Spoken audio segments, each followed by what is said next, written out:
Welcome back to the shop, everybody. My name is Deez, and this is my workshop. Today, I've got another enhancement to the Vevor Mini Lathe. This video will be sort of an unboxing and setup for my new treat here. I'm still continuing to try to add on to the lathe so that I can work on various projects, not just, one type of material. So I think anybody watching this, if you're curious and you get into this, you're going to find yourself wanting all kinds of different accessories, add-ons, hardware, things like that. But without further ado, let's go ahead and unbox this thing and I'll show you what we got. Haven't opened it yet. I thought I'd share that with you.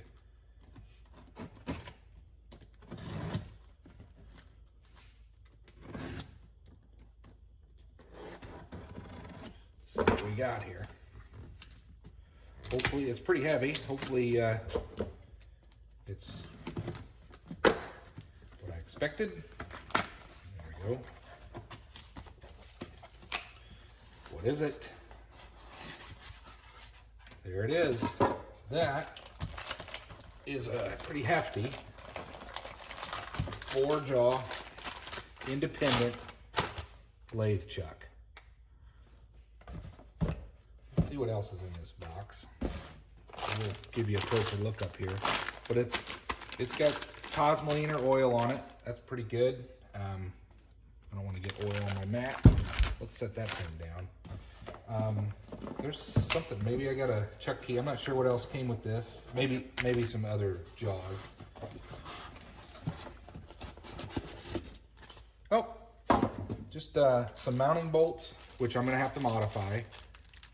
4 of them, because it's a 4-hole, as well as a lathe chuck key. Boy, that's pretty puny. That's even smaller than the other one. So that, I'm not real... Well, maybe with a 4-jaw, it doesn't matter. This is a safety style with the spring, but we can always look into that. But anyway, comes with a chuck key, which is good because that's a different size than the one that came with the lathe. Much smaller too. If I ever get a mill, this would be a project for me to make a proper sized one. In addition, like I said, I got the screws, and then I got the drill, or the lathe chuck. So, that's what came in the box. Let's get it out of here. It's gonna be messy, but let's get it out of here. This is a...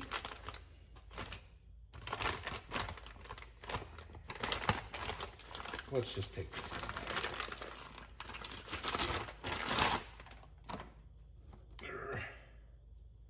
Lay it like this. I want to wipe some of this off. I did a lot of research back and forth what to get. This is ultimately what I decided to get. There really wasn't any 3-hole mounting lathe chucks that I could find that were independent 4-jaw. They were all they're all 4-hole. I have a 3-hole. To mount to this lathe, the plate that goes into the spindle bore, that's a 3-hole. So I got to do some modifications, and I'm going to take you through that on this video. I've got an idea. I could mount this up here with 1 screw, and then I could center, transfer punch the other 2 holes. It won't be perfectly in balance, but it's going to be good enough for my needs. But I do have another trick. I have got a collet plate that is 3-hole that mounts straight to that. So I'm going to mount that to this, and I'm going to use it to line up where I need these. And then I'll confirm it over there before I drill any holes. So let's just continue kind of clean this thing up a little bit. It's got that Cosmoline oil on it, which is good. You don't want these things rusting. See, it's pretty hefty, I'll tell you that. This is much heavier than the 3-jaw. but I'll give you a closer look. It's K72-125. But again, I wanted independent four-jaw. I know that the self-centering four-jaws are really nice. They help grip your materials better. But I really want to be able to turn non-round or non-standard shapes of work pieces. This is going to allow me, with having lack of a lathe, this is going to allow me to actually work on some square stock or different materials that I otherwise wouldn't be able to. So anyway, it seems to be machined pretty well. Let's see how these all come out.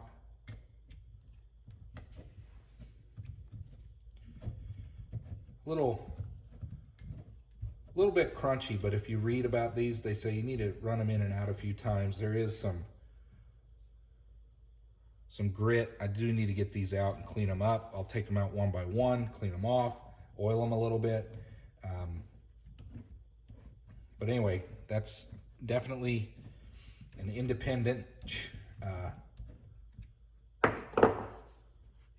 jaw. Let's do another one. I'm gonna have to improve this little guy. But yeah, it's pretty crunchy. I definitely got to get these out of here and clean them up. Anyway, you can see independent four-jaw chuck. I do want to flip these all over, so as I take them out, I'll put them back in. But there you go. That's the opening video to this, and the rest of this video you'll see me testing it out, mounting it up, getting the holes drilled on the back, and getting this thing functional to my lathe. And perhaps I'll even take some test cuts of some square stock just to finish out and close out this video. So I look forward to you coming along with me, and let's get after it.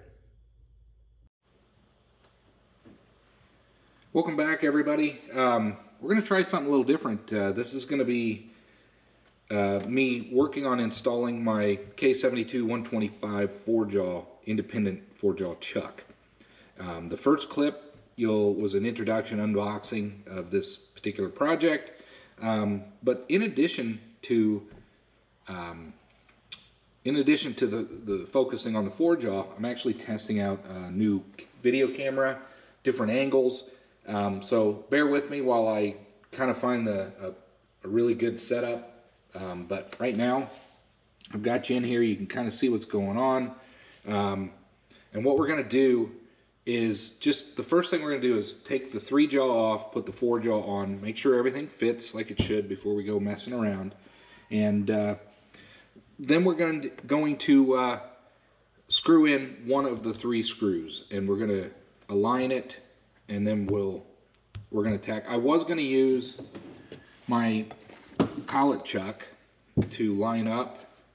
I'll show you here. I was going to use this and just screw it on. But what I didn't like about that was, although this would work, I think I'm worried that I'll have it just slightly off center, kind of over here, or, I don't want to screw it up. I'd rather do it off of the chuck plate to make sure that I get it right. See if you can see that. Yeah, so I just want to make sure I get it right. This would work. I can screw that down and get it all lined up very well. Maybe I'll do that with a marker, and then I'll put it over there and use the actual plate and see if I can punch in where it needs to be or scratch where it needs to be. But that's what we're going to do, and a lot of this is just testing video quality with this new camera as well. So here we go. What you're going to do is watch me take this one off, and then we'll put the four-jaw in there and see how it lines up. See what we got here. Yep. So, yeah, you can see all that. Let's get this guy off of here. One thing I want to do is mark it a little bit. I'm testing the audio as well. Just do that for now. So I'm testing the audio as well, seeing how that goes. It's going to be, some of this video might be a little bit on the boring side because I'm doing tests, but I'm also showing you how to mount a 4-jaw independent chuck, you know, because again, these come with a 3-hole pattern, or at least this particular lathe, and the 4 jaws all seem to have the 4-hole pattern. So let's just first put it up here and see what it looks like, and then we'll go from there. So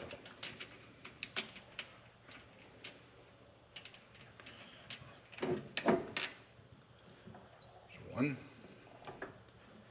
Get these other screws out of here.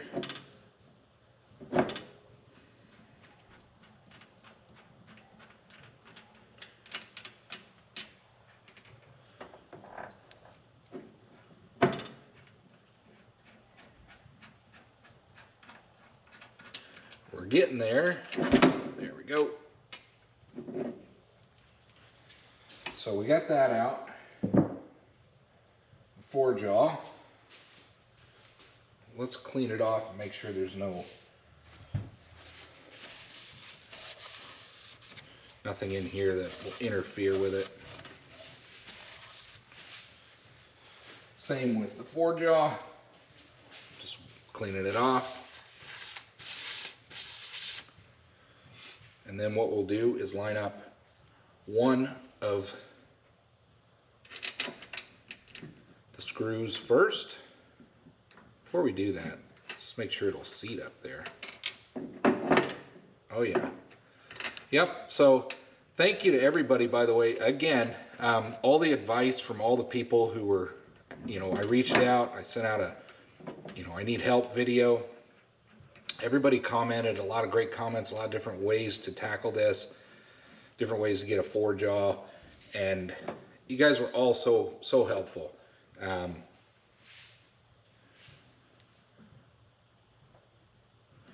And I appreciate all of those suggestions, and ultimately this is what I went with because I want to be able to mount square stock or different materials, and I wouldn't be able to do that with you know, with what I had. So for instance, if we were to do something like this, actually it's not at all, this is a bad example, but you know, I can crank this down here. This is not going to be, I'm not going to run this at all, but I'm just giving you an example. There's that one. You can run this one down. Of course, this is round. I would never turn this lathe on like this. But you can see this gives you, you know, well, that's a terrible example, but you get the idea. I mean, if I had these flipped around, the jaws, I could clamp it differently. I'll probably flip them around when I clean it all up anyway, but you get the idea. You can clamp stuff in here and turn and kind of put a flat on here, and I don't have a mill, so I might be able to do that with this. So just an idea, just showing you, you know, why I wanted that. A lot of you are like, duh, that's the whole point. I do have, you know, like a square piece of aluminum. Again, let's put that in here. Yeah, these need taken out and they need cleaned up.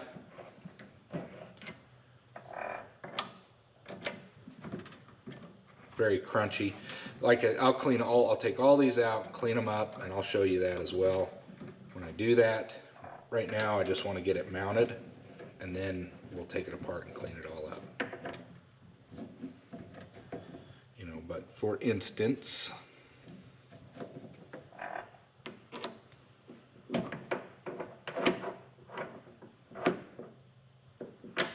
yeah, there we go. So just kind of a proof of concept here.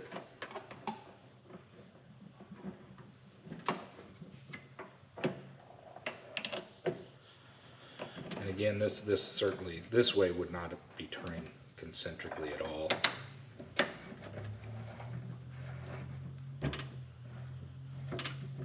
But you get the idea. So now I can mount up some square stock.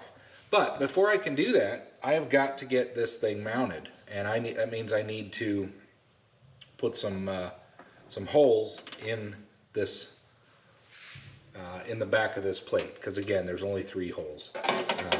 And again, I won't pull that open, but as you can, I'll use this as an example. It's got these 3 threaded holes. It's not threaded, but they're through holes, but there's only 3 of them. So I got to recreate that pattern in the chuck. All right, I'm gonna pause you here, and then I'll bring you right back. All right, welcome back. We're gonna try another mode. I'm still continuing to try to perfect some modes with this project and the new camera that I have. So we're gonna continue with it. Let's see here, I'll move you over this way a little bit.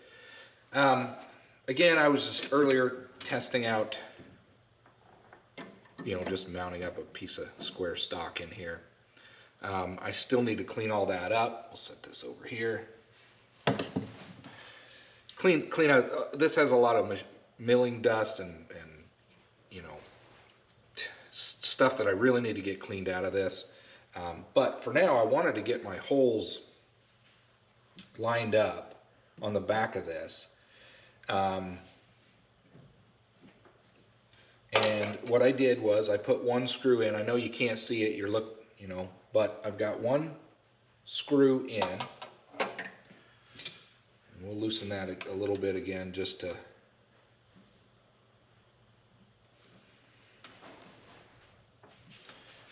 maybe.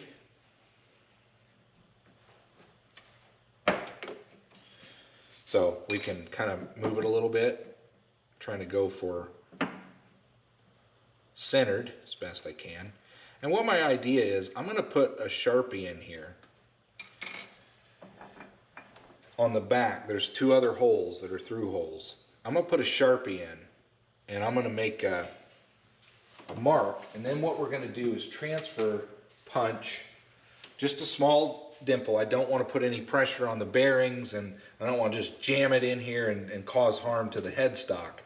But I do want to see if I can make a mark with a punch, a transfer punch in there. But the first thing I want to do is just mark the back if I can. I don't know that that's even reaching. It doesn't. Well, let's just see what size of transfer punch we have and see if it'll even reach in there and make just a tiny scratch. What size is that? That would be, actually, probably easier if I just tested on this. So I've got this is my collet chuck. It's got the same through holes. Too big. Too big. And I know this is not, these are millimeters on the lathe, but my transfer punch set is really close. Is in standard. There we go. So it's going to be pretty close. We're going to go with that one. This is a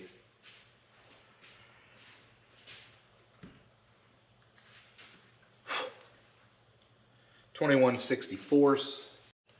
All right, I'm going to go back to my original plan. So this isn't going to work. I can't get the transfer punch in here, and I don't want to try to go at an angle. So what I'm going to do is actually mount this to my collet plate, and I'm going to transfer it that way, and then I'll screw it in, and we'll just observe and make sure that we've got our punch marks where they should be before going over the drill press and actually drilling and tapping the holes to accommodate these bolts. So I'm going to bring you back. I'm going to take this out of here. We're going to bring you back over to the work side, and we're going to set it up and work on transferring our marking, and we'll continue on. All right, so let's get this off of here. We'll bring it back over. I think you can see. This is another test in some of the wider shots. Maybe I can actually show more of what I'm doing with this camera. But what we're going to do is get this off of here.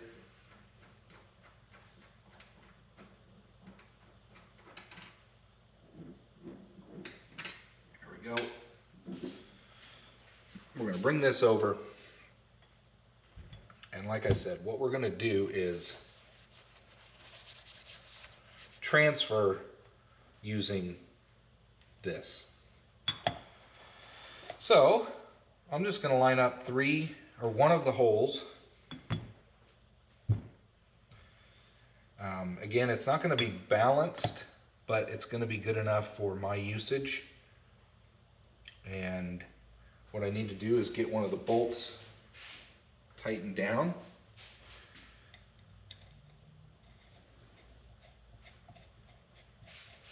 And once that's tightened down, we'll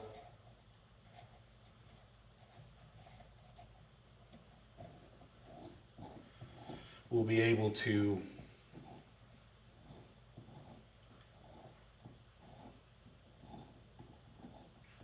do our transfer.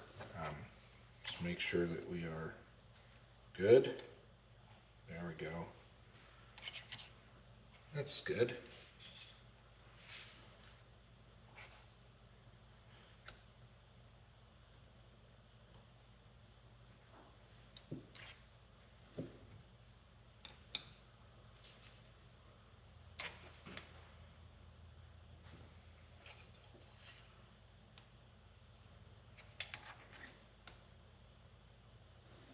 I think I'm bottoming out with that particular bolt in this plate.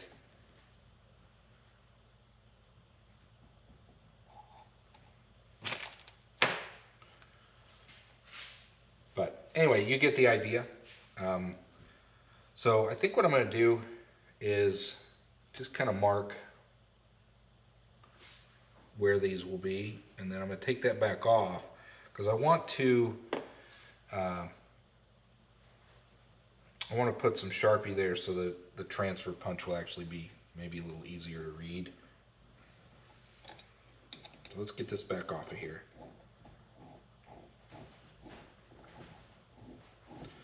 Might get a couple washers so I can get that tight. I don't want it moving when I'm really working with that transfer punch. So get that out of there.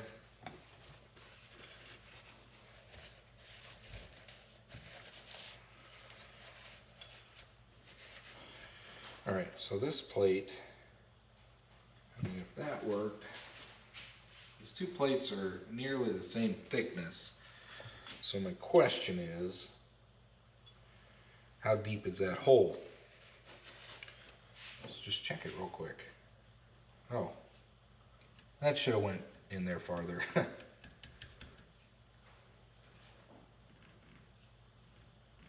But the threaded part,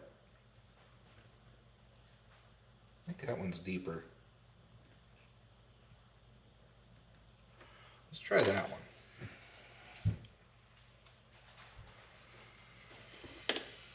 So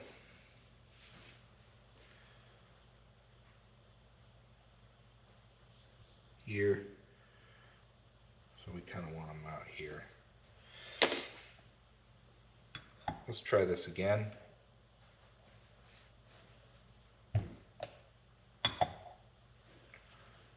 See if there's some more threads in the bottom of this one.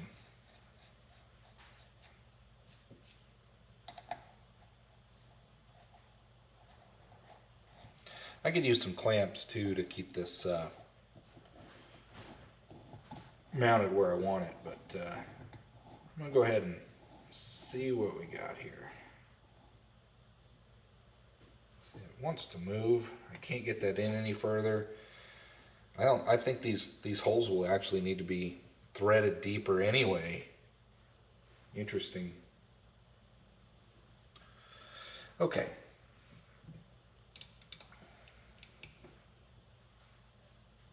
Yeah. Wants to move around. But I think that's going to work. I can use this. I need a different punch.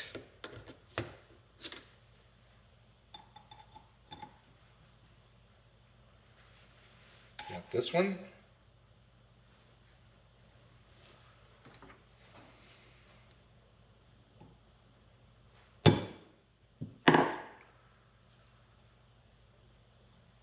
got this one.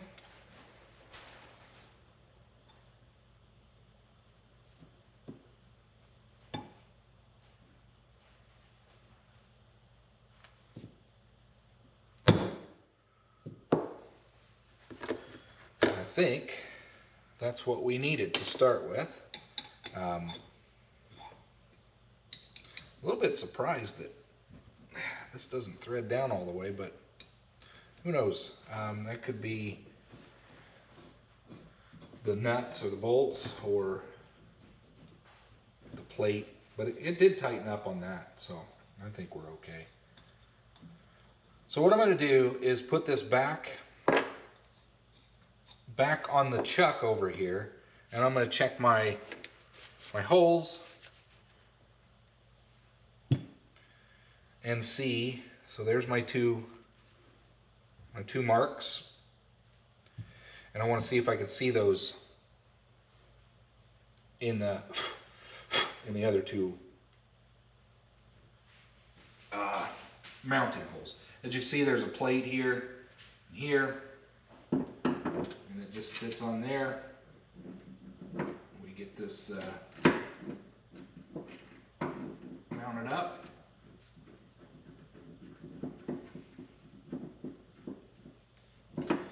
A lot of this is just me talking, boring footage. I'm really just testing the camera, but you know, you get the idea of what I'm doing. Tighten that down just a little bit. I'll bring you over here and show you what I'm trying to accomplish.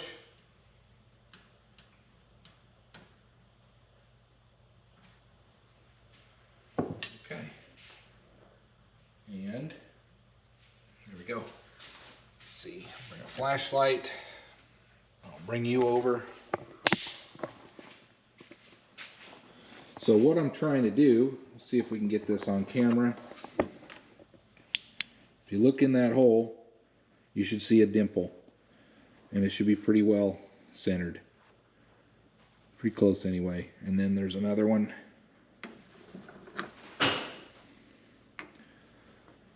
Should be able to see that. Should be pretty well centered.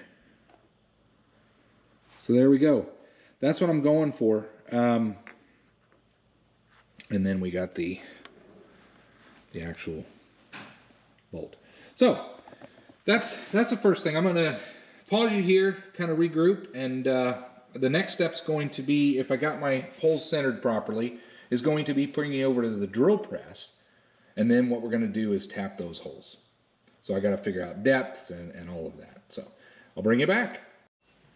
Well, after checking out those holes and a little closer look, it appears that those holes are off center. So I think what I'm going to do is take this back off, mark it with some Sharpie, and then see if we can't center the hole. I'll try to get something a little sharper down in there, and that way we can see how far we're off.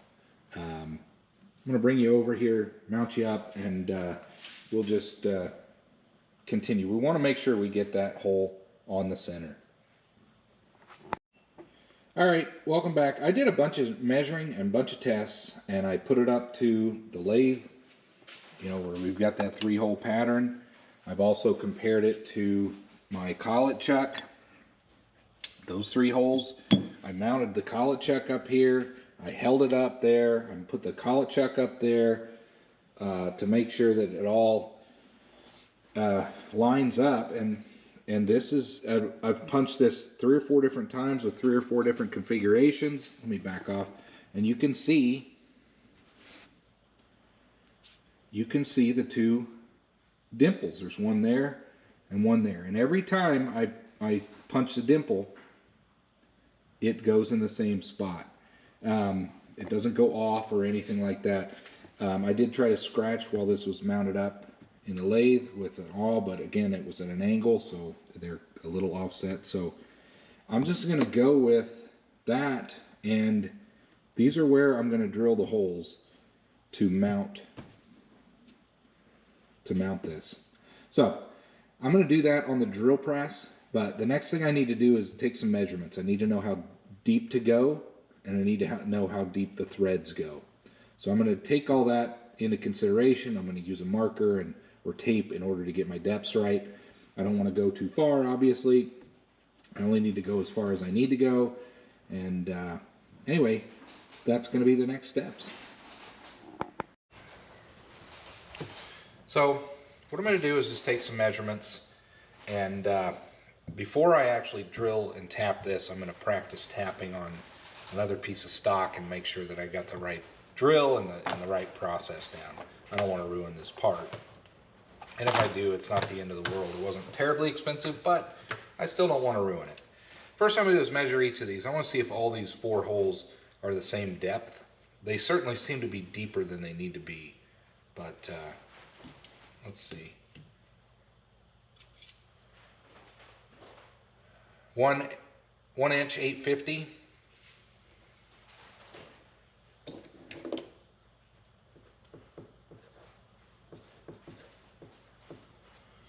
Let's check this one.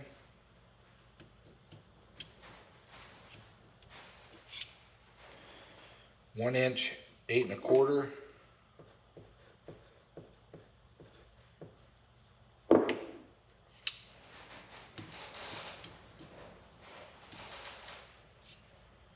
1 inch 8 470, so there's really no rhyme or reason, just 1.8. As long as it's under 1.9, I guess, is what their rule was. Doesn't matter, but 1 8 340. I see no reason to go further than 1.8.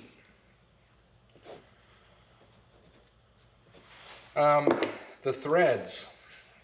Let's do a test with that, because these threads only go so far down. The total length of this nut, this bolt, is 1.3. 1 inch 300 thou. Let's write that down.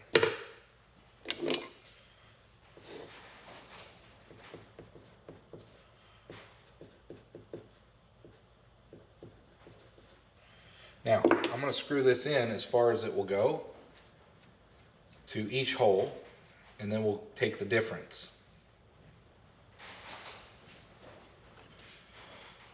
And it goes all the way. Okay. That's good to know. That means I just need to drill, I need to make sure I tap this distance. So this is 986 thou. So if I tap an inch, that's more than enough. So I think these are just an inch taps. So they're drilling, I can go down 1.5 inches, and then I just need to tap an inch, and we're good to go for all 3 of these. So that's good. That's all we need. I don't need to overthink this anymore. So these 2 holes need to be drilled to about 1 inch 500 thou, 1.5 inches, and then tapped down to 1 inch, and that should get us. I just want to make sure they're both drilled the same so that they are somewhat even. I know this still won't be balanced, but it'll be close enough, I think, for what I'm going to be doing. So we got our measurements. Now we just need to determine tap size and all of that. I will get out my thread pitch and tap and die set, and we'll work on that next. Welcome back, my beloved tap and die set. I just can't tell you how much I love this thing. Ugh. Kidding, if anybody's first watching this, if this is your first video, I'm not going to say definitively that using taps and dies is completely the equipment. A lot of you out there say, don't blame the equipment, you know, technique's a lot of it, blah, blah, blah. Yes, you're right. However, I'm struggling using these dies. I think several of these dies are just so poorly machined that a newbie like myself trying to learn and use this stuff just struggles to no end. But with that said, we need to get these two holes tapped. I'm quite sure this is an M10, but let's first measure the thread pitch. We know that it's metric. It's not going to be that fine, so let's bring these out. I'm guessing either 1.5 or probably 1.25. I bet it's 1.5. Let's check 1.5. I don't know if you've used these before, but anyway, you got a thread pitch gauge. You put it up to your nut. Oh, that's definitely not it. So let's go drop down a little bit. 1.25. Yep. So hopefully you can see this. This is a 1.25. I don't know if you can make that out, but it says on your thread pitch. I'll try to move it a little. And then you have your threads. So we have 1.25. So it's going to be likely an M10 1.25 or an M8. It's going to be M10 or M8, but let's see. Here's an M8. Again, I wish I had an actual gauge. I know some of you out there have made your own gauge kits. One of these days I'm going to do that. Definitely M8. M8 1.25. And we can also verify that further. That's what I need there. I also need, well, I don't need the tap, I need the die. Or I don't need the die, I need the tap. So I want M8, M10, M10, M9. Why this set has an M9 beyond me? That is such a non-standard size. M8 1.25 tap. So that's going to be the tap we're going to use. And we can further confirm this by seeing if this will thread into these holes. And it does. These could be cleaned out a little bit, but my bolts are going in there. But anyway, you can see that wants to thread in there. So that's good. We won't need the die, thank goodness. But anyway, that's what we're going to want to do. We're going to want to drill our holes, and then we're just going to tap these down, and then we'll chamfer the tops of the holes. And actually we'll chamfer them before we run the tap down. But there we go. So I think we got everything we need, all the dimensions we need. Now we're just looking to get over to the drill press and get started. Oh, there's one other thing I need to do, and that is to find the drill size for an M8. An M8, let's write that down, M8.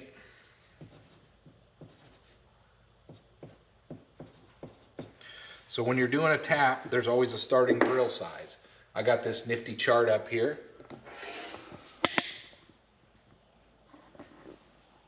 Let's look together. We have an M8 1.25, and your drill size in millimeter is going to be 6.7. And in decimal, we want drill size 0.2638. 0.2638, so I'm looking right up there. And if we come over here to 0.2638, it looks like I could start with a quarter. And if I went with 17/64, I think I'd go too big. So I think I start with a quarter, and I should be able to tap that. Again, I'm going to practice that first on some different metal, and then we'll go from there. So we'll get you set up, we'll do a practice run, make sure that these bolts fit, and then we'll go on to the real thing.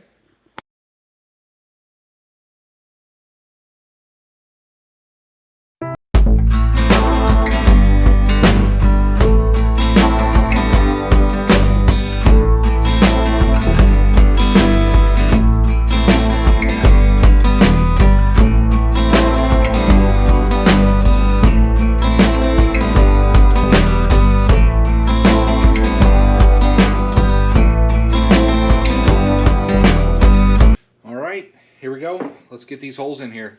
I tested it successfully. Everything came out exactly like I wanted. So now I'm going to go ahead and drill this down, and then we're going to go ahead and give it a tap. But for now, I'm just going to drill this. Put a little bit of oil in here, and let's get on with it.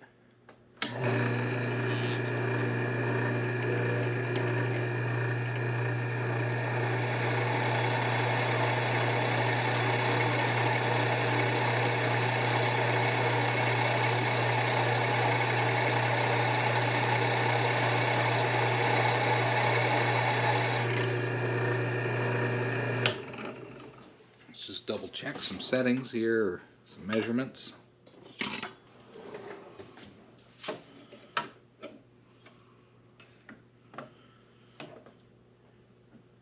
Oh yeah.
Here we go.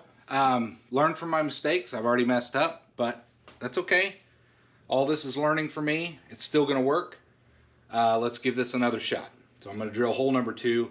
The first one, I was a little bit in and off with my measurement, so my technique was not perfect. There's a better way to do it, I'm sure. But again, I'm going to share this anyway and not edit it out so that others who are getting this stuff are able to learn from my mistakes and maybe discover, hey, I need to be a little more careful here, or whatever it takes. But let's get this hole measured or cut. We'll thread it in, use a tap, chamfer it, and then we'll go make sure 2 of the bolt holes fit in before we drill the 3rd. So here we go.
screw down into the new hole that I created just to kind of clean out the threads. The last one I needed to do that. I think the tap is either accurate and the screw is not, or the screws are not accurate, or the screws are accurate and the tap is not. I lean towards that. These Harbor Freight taps and dies, they work, but man, they've been frustrating to use. All right, wish me luck here. So I've got new holes drilled into this thing in an effort to mount up this 4-jaw.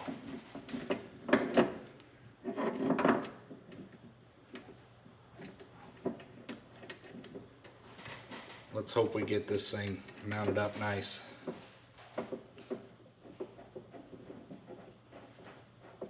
We won't tighten that down all the way because we do need a little bit of flexibility to adjust and get this thing mounted. All right, does number 2 go in?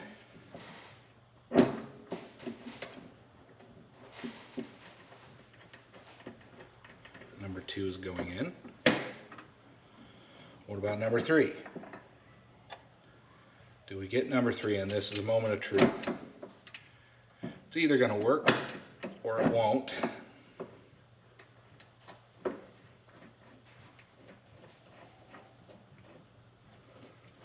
And the screw is going in. 1, 2, 3, all mounted up. Now I'll kind of measure it out for concentricity, and it's not going to be balanced because I screwed that up, but it wasn't going to be balanced anyway. Hey, on the positive side, maybe I actually balanced it with that hole.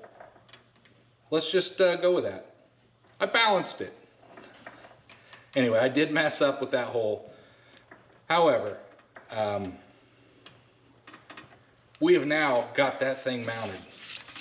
Look at that. 4-jaw is mounted with some modifications. Let's turn this thing on, give it a quick little spin.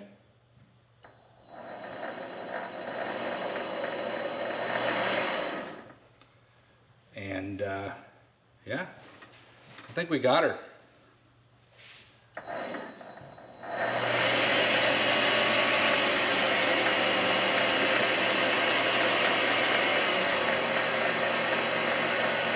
It's a little out of balance. You can see the machine moving a little bit.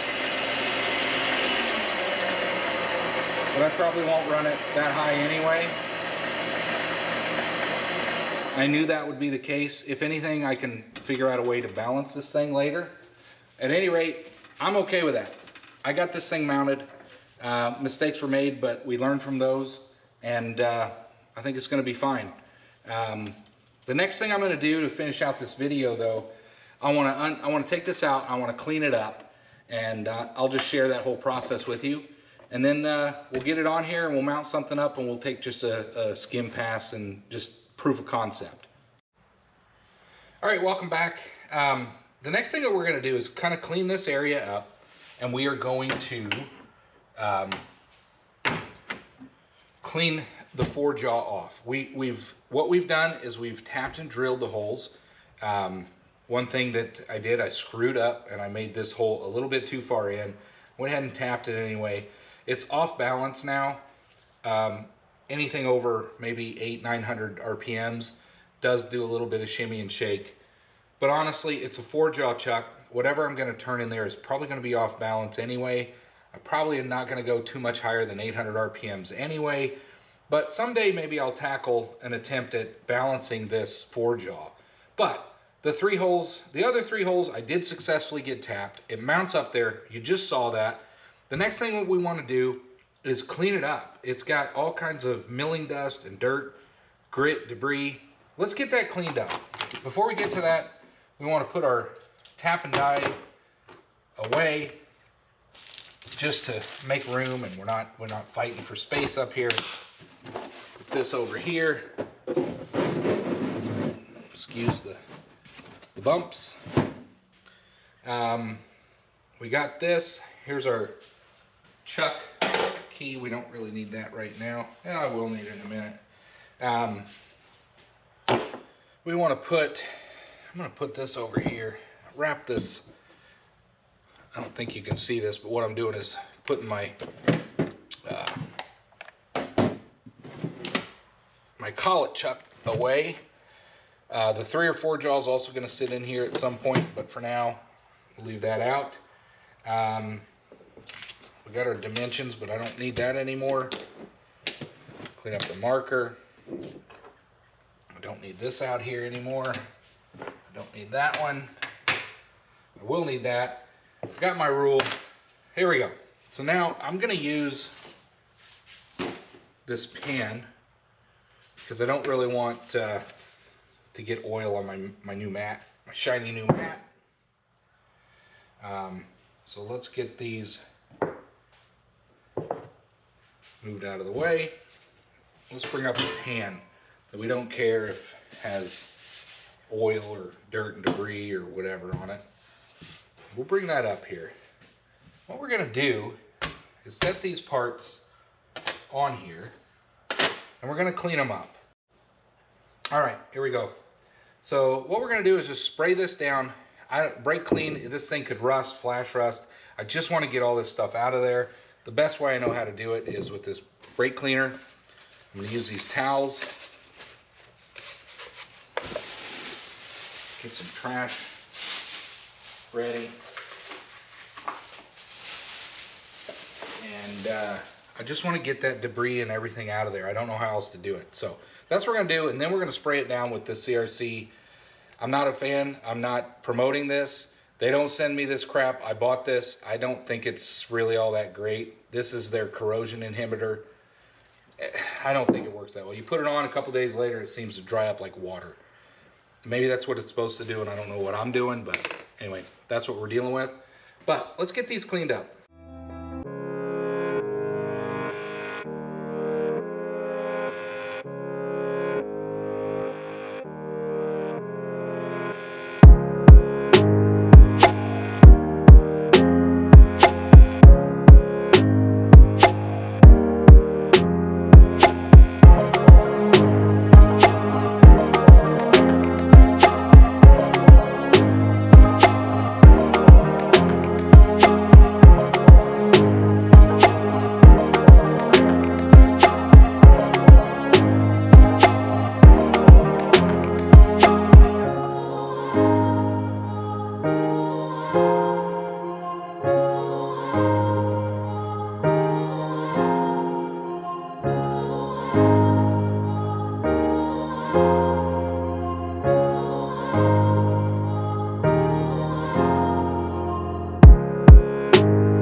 Do is get these jaws put back in, and I want to make sure that I oil these nice. These do have a writing on them. I don't know, kind of, there's an MS, not sure if that means something. There's a BS. I don't know if these are just people's initials who had something to do with these. BS. This one's got an MS again, and this one has an SW. Maybe that means something on here. I'm going to look and see if there's any markings, but I don't know that it matters where these go.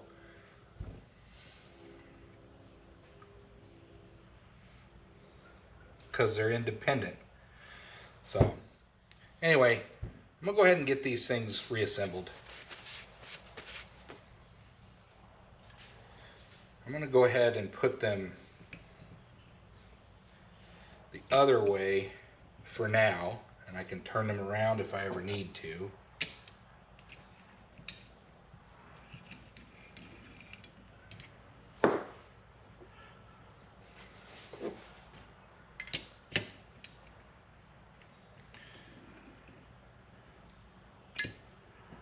maybe. There we go. All right, there's one.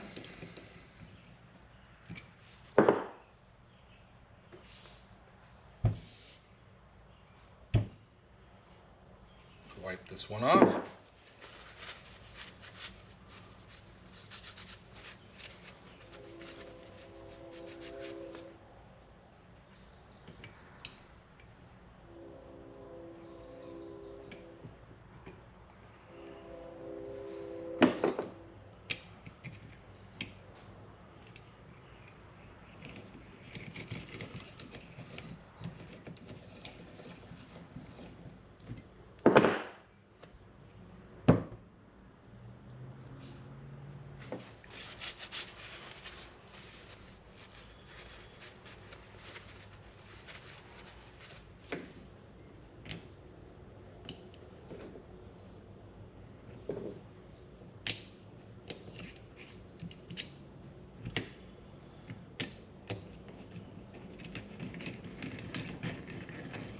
Fits nice.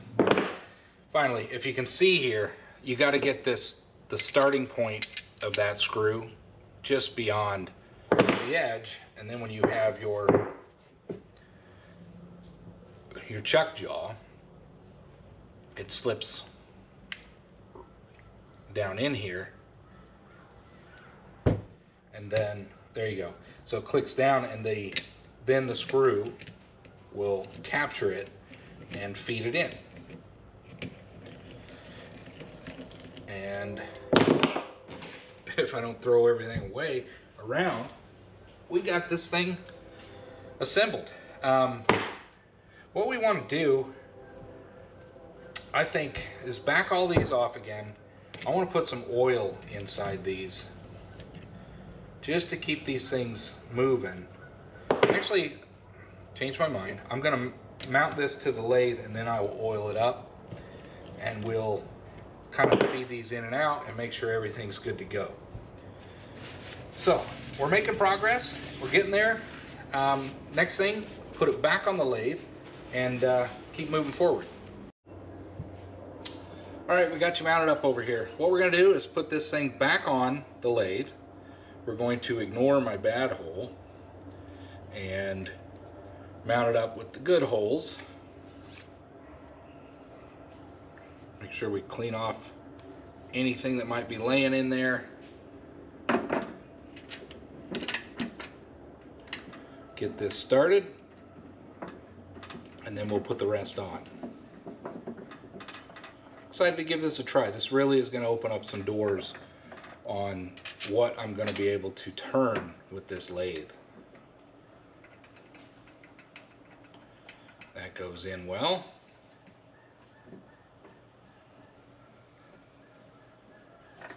And finally, if we did it right, this third one will go in as well.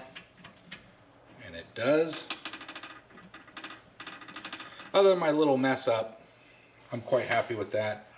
It's fitting on there nicely. Let's tighten that up. That's good. That's good. And that's good.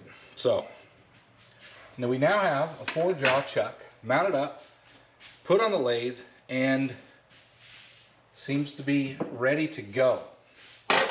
So, first thing I'm going to do, clean it up a little bit. I want to oil these jaws. I said that I wanted to do that and make sure that we don't have any issues in there, and run these in and out a few times. Let's go ahead and start with this one. Put some oil here, let it drain down in there while we're messing with this one. And we're going to bring this in and out. I don't like that. I think I'm going to might use a ratchet or a driver, but for now we'll see if we can make this work. So that's nice and smooth, and it'll only get better over time. Gets a little crunchy down low.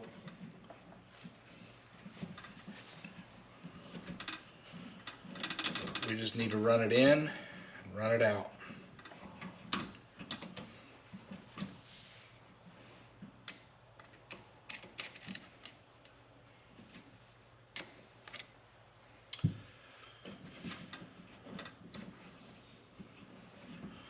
All right, so there's one.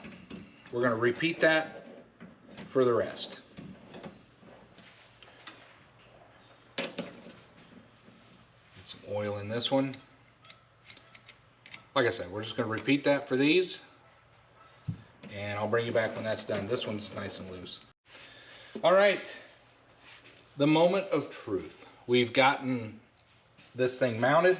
It's not 100% balanced, but like I said, I'm prepared to accept that. Considering that this is my first attempt at this and I'm still learning, it'll be fine. It's going to give me way more flexibility than I had in the past. And what I want to do is do some first test turns using this 4-jaw. Now, I'm going to try to find a piece of square stock of some sort. I know I can hold square stock, you know, like here's a piece of square and I can face this off, you know, maybe drill a center drill in something like this.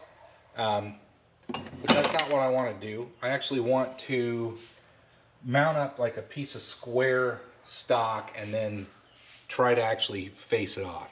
Let me find something, I'll get that mounted up, and then we'll do a test.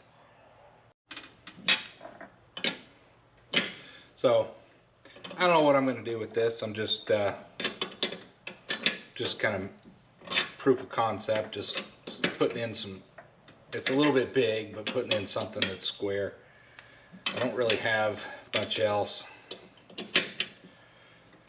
Fortunately, these are sticking out quite a bit, but they're clearing the bed, the lathe bed, and this is not going to be centered, but it's going to be fine. It's going to be on there. And I think what we're going to do is just make a little circle inside of this, because I want to close this video out. But again, we're just playing around. We're trying to see what we can do with this 4-jaw, and then we'll close the video out, because this is just testing a new video camera as well as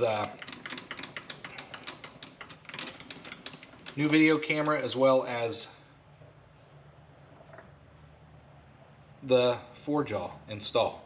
I'm just making sure we're clearing everything. So we're going to turn this slow, and I'm going to try to make just a ever so slight round plate inside this. We're just testing, just playing around. Here we go. First test cuts with the 4-jaw.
There we go. I'm not going to cut anymore. I don't want to ruin this flat plate. I might want it for a project, but let's turn that off. This is our first cuts using the 4-jaw, and And I'm going to say, you know what we just did?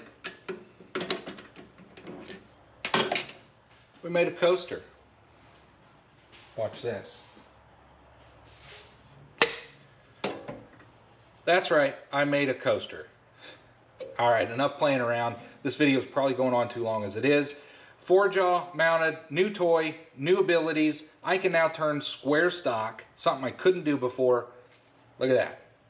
Proof of concept, just a test piece. We're off to the races. Thanks for watching. I'm gonna close this video out. It's going on too long. Hopefully the video, the new video angles and everything look good.